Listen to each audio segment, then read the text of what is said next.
गोवा आणि मध्य प्रदेश बनावटीची बेकायदेशीर दारूची तस्करी करणाऱ्या 2 जणांना राज्य उत्पादन शुल्क विभागाच्या पथकाने अटक केली।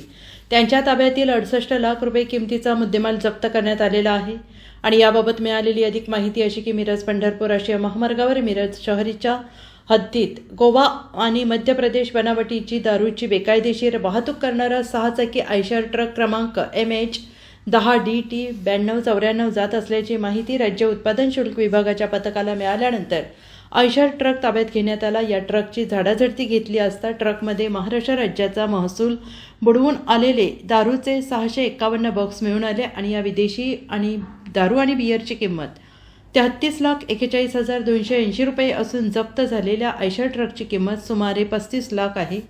राज्य उत्पादन शुल्क विभागाने विदेशी दारूचा साठा आणि ट्रक असा एकूण 68,41,280 रुपयांचा मुद्देमाल जप्त केला आहे। त्या दोघांना अटक झाली आहे। अटक केलेल्या 2 आरोपींमध्ये जमीर अकबर मकानदार वय वर्ष 31 व्यवसाय ट्रक चालक राहणार पाडळी सातारा आणि शब्बीर अल्लाउद्दीन मकानदार यांचे वय आहे 27 वर्ष राहणार बालाजीनगर सातारा यांचा समावेश आहे। या दोघांविरोधात महाराष्ट्र दारूबंदी कायदा 1949 चे कलम 65 अ ई 80 81 83 90 आणि 160 अन्वये गुन्हा नोंद करण्यात आला आहे।